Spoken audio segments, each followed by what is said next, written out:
I'm Lucia Ocejo. I come from Mexico City. Thank you so much for having me here today. If there's anyone that doesn't hear me, let me know so I can speak louder.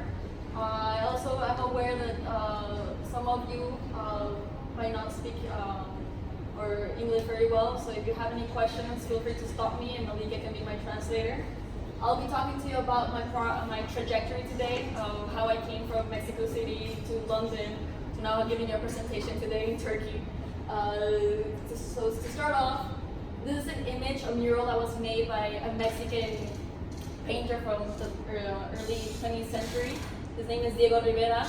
You'll probably know him better because he is Frida Kahlo's husband, if that rings a bell. And it's a imaginative version of what he thought the Aztec capital city looked like back like 500 years ago. It used to be a lake. Now this is what Mexico City looks like. It's not as old as Istanbul, but it does have 21.2 million people according to Google this morning.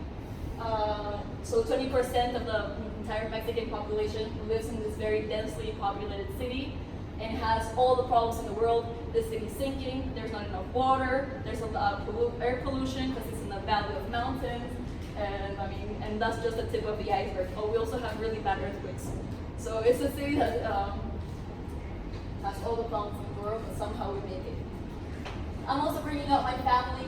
My family is a very important part of who I am today. They are all, in different ways, artists. My mom, she's a musician. My father, an architect. I'm also including my grandmother in the family picture as she's a painter.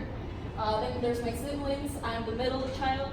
My sister's also an architect today. I am a ceramics artist, and my brother's soon to become a chef.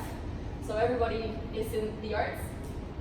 So this is really back in the day before I was a sculptor or ceramicist. This is when I was still a student in high school. I wanted to be more of a painter. This is one of my earliest paintings. I'm talking about like almost 8 to 10 years ago. So when I first went to college, I actually first went to get a painting degree, and that quickly changed. I was also interested in furniture design. This is some of the pieces of furniture that I designed when I was like 16, 17. And that's pretty much the portfolio that I used to apply to college. I ended up going to Boston, Massachusetts, Mass Art, where I met this lovely duo of people. That's one picture that we took when we were doing iron pour. So we did some crazy nights where we melted iron and did iron sculptures. That's the tower building of my school back in Boston. The full name is Massachusetts Culture Park. Malika also graduated from there, as well as Megan. And this is one of the first projects that I did there. It was literally my first week at college. This is what I came up with. And I'm going to tell you a little bit about this because it was like a turning point in my career as an artist. So this is a class I was actually taking with Malika at the time, and it was a visual language class. And the teacher told us that the prompt for the project was to grab an object that we identify ourselves with. At the time, I was an 18-year-old kid and I had nothing but 2 suitcases with me and didn't really make space for nostalgic objects. So I was one day grocery shopping, and in the grocery store I saw corn, and it clicked. And this is one of the first projects that I did. You might not be able to tell very well, but I'm playing with the translucencies of paper, and I'm using the corn on itself to print on the paper. Those are both the grain and the husks, and I did it on mobile. This was just a very quick project for to get the creative juices flowing in the first week of college. This doesn't exist anymore. But from here on going forward, I'll explain why corn is so important in my body of work. The next project that I did was this one. This is one of it's casted in iron. It's a self-portrait, and the imagery I'm borrowing from the ancient cultures of Mexico, specifically from this mural that's located outside Mexico City. If you can't tell very well what it is, it's a corn plant. But instead of corn, what we have are faces. And the idea behind this mural is that the corn is a symbol of origin, it's a symbol of heritage and family tree. So the ancient people of Mexico, including the Aztecs, the Mayans, and I won't bore you with the entire list, is that they saw corn as a point of origin, and the reason why that is because their mythology and is deeply involved with it. So in my college years, I really started experimenting with corn. This is casted ceramics. I went a little nuts with it. I did like about 100 to 200 pieces of these. This is glass blown. It's also a corn plant. And this is one of my latest pieces that I'm really proud of. Was my graduating piece where I tried to incorporate the mythology of corn with modern materials. And it's quite dark on the image, but what you can see is in the very center is a corn husk plant, and it's decorated as it was an altarpiece. So it's kind of like playing with the syncretism of both Catholic and ancient Mexican cultures. So why corn? Corn in Mexico is not only like the staple food, but it was also the backbone of the cultures of the region of Mexico before the conquest. This is a celebration that happens every year in Mexico, the 29th of September, which marks the final day of the harvest. What you can see here is corn, which is native to Mexico, being integrated with Catholic imagery, and it's something that the native people of Mexico still value a lot today. And it goes beyond just a food staple, it's actually sacred in many of these cultures. So a little bit behind the history of corn, what you see to the left of the image is what the faraway cousin of corn that is like 8,000 years old. Its original name is still simple, and that's the wild version. As we move to the right side of the image, you see that that was what we recognize today as modern day corn, and it's a domesticated version of corn. What you see here is two images of that were made during the time of the conquest. The image on the left is members of the Aztec community back in the city of Tenochtitlan. If we go back to the first image that I showed you of Mexico City, are bringing tribute to the temple. And what we have here is a corn goddess. So she's a female deity. She's painted in red usually. There's bringing her offerings. And she's also sitting in a throne of 7 serpents, which is the symbol for the Aztecs for the origin of the world. So corn represents origin. This one, another painting, is one of the pages of the Codex Borbonicus, which is right now in Paris. This shows one of the rituals that the Aztecs used to have in relationship to corn. It was a ritual that had to do with regeneration of corn. And what you get to see here is a woman being sacrificed. As the ritual goes, the woman would impersonate the goddess, and during sacrifice, her skin was being teared down and would be later used by the priest. So then the priest became the corn goddess. Here's a better image of that, and what I want you to see, this is a priest transformed into the corn goddess by using this skin. And you can see the hanging hands of the skin while the priest is holding up corn. And yes, the Aztecs were very brutal when it comes to that. What you hear is true. If you've ever heard anything about the brutality of the Aztecs. But going back to this image, I wanted to show you this ancient ritual is still being practiced today in modern Mexico, and that's how like the lineage of corn used to be. So after all of this research that I started in my college years, I wanted to also, so that's the sacred part of the aspect of corn, but there's also the food staple. And here's images of what the Aztec people used to eat. It's still being used today. So what you see on the top are tamales, and then you have like tortillas, and here on the top you have like, it was a celebratory dish to have tamales, and here you have it. And this on the bottom is a mother teaching her child how to make tortillas, and we use tortillas for everything. It's the Mexican fork. So this is my artist statement. This is my graduate statement, which I'll read off to you. And it really has to englobes everything that I learned about my studies. In this husk resides our sense of cultural identity. It is the seed of our collective creativity and the backbone of our history. It grants us substance as it feeds not only our stomachs, but our spiritual well-being. It threads our past to our present. It communes with the sacred as it grounds the domestic. At the core of the community, maize render our sense of life. Unbended by the struggle of conquest, maize gave Mexico its foundation for nationhood. So what I decided to do is grab corn as my motif, because it's what has been present in the history of Mexico since the beginning of time, and is as important today as it was 8,000 years ago. But before leaving Boston, this was my graduating show. It was called Nativa. This is those woman that were sacrificed. I won't get into it, but like this is one of my pieces I'm really proud of, and that's me graduating in 2018, a year ago. So after that, I finished college, and as any other art student that at the moment they're graduating has to face is how you're not gonna make money. And I moved to London because my sister was living there at the time, and she still lives there. And also because I have my Spanish passport, so it just made it easy. And I started reaching out to pottery studios in London. Although I have to say my expectation fresh out of college was to waitress or find out something job. I was a flower shop assistant for a year or so it didn't come easily until eventually I met this woman. Her name is Lucia Ocejo. She's an amazing potter based in London. That's her studio, and she eventually hired me to get there. It's actually a quite interesting story because when I first got to London, I was still in Boston when I was applying to jobs, and I hadn't really gotten anything. And as you know, like I think everybody in this room has been in the situation where you're sending off emails to everything and no one answers you back. And suddenly she got back to me and was like, sure, come for an interview next week.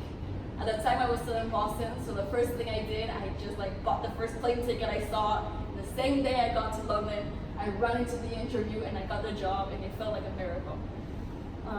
So that's the studio where I currently still work. I produce my work there, I manage the studio as well, and I teach classes, so I'm also a teacher. And through her, I got a job with this chef, who is a Mexican chef that currently is opening his first restaurant in London. He's a renowned chef that has worked in several restaurants around the world. He's opening his restaurant in August. What he's trying to do is to mix Mexican flavors but with British ingredients, and they're bringing them together. And I did an entire 140-piece commission for him. This bowl right here is mine. His name is Santiago Lastra, and that's the name of his restaurant to be. That's coming soon in August. Good. Those are the plates that I did for him. This is some salad bowls that I did for him as well, and another picture of those plates that I did for him. So when I first got to London, I was not expecting all of this at all. It was it took off quite quickly. After doing this commission, I think work begets work.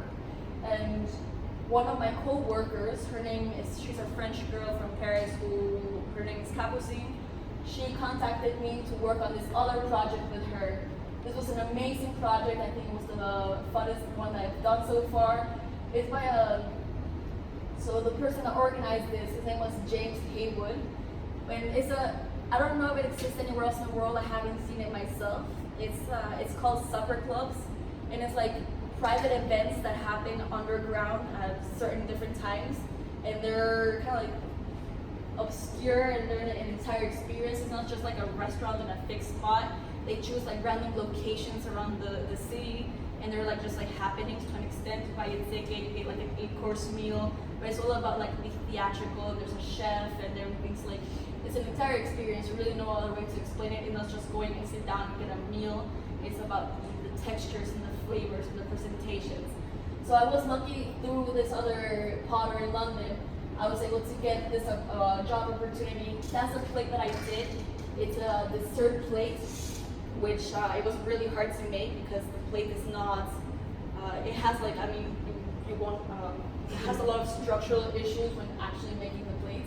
And this is the spot where the event actually happened. It was the attic of a bar in one of the up and coming areas of London. And this is me producing the work.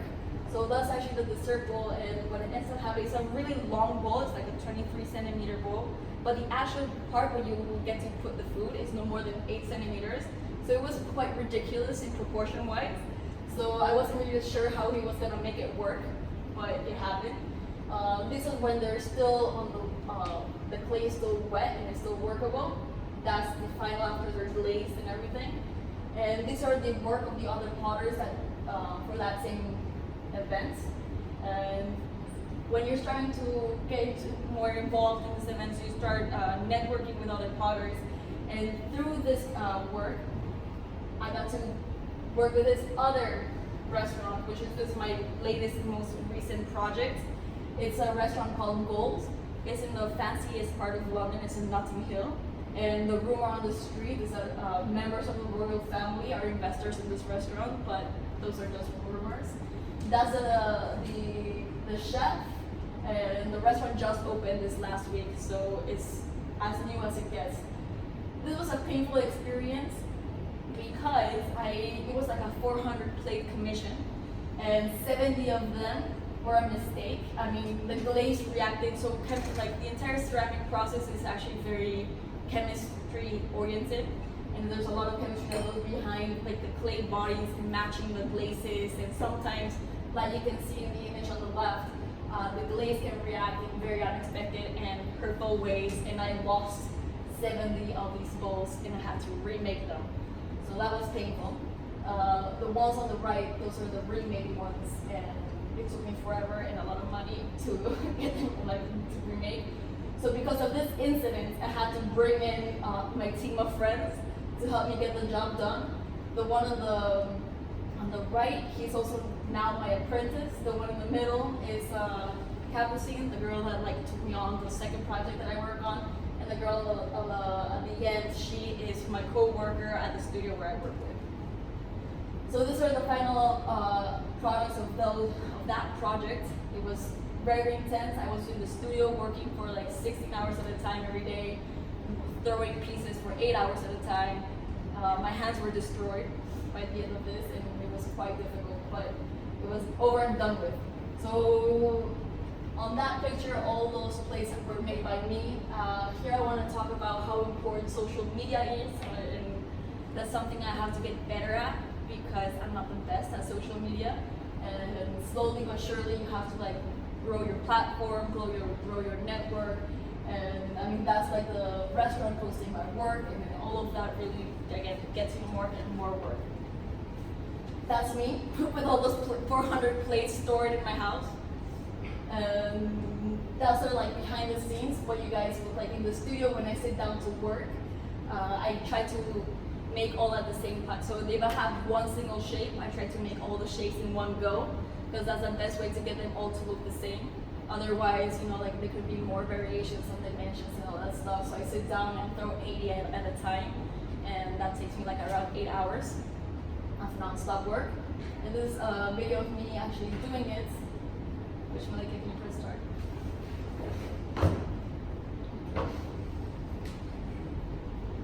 The quality is not the best because it was uploaded and blah blah blah, but like you can kind of see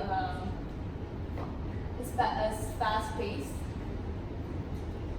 And the really interesting part of this is when I first started working on my first commission with Mexican restaurants.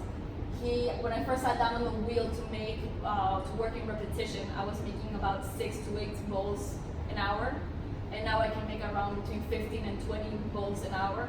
So it's quite impressive how much your muscles learn how to move, and you just end up actually getting better, more precise, even faster. So that's that. And I also have my Instagram page. My assistant. Where you can see it, you can click the process one. This one? Oh yeah, I can press that one. This is also this was a larger size bowl, so also things to consider. Clay changes a lot from being like on this stage to this final stage. It shrinks at 15%, and that's a bitch because you throw them to 27 centimeters and they come to 24 centimeters. So all of those are like things you have to calculate in the very beginning. And yeah, I guess that's that. Anyone has some questions to ask?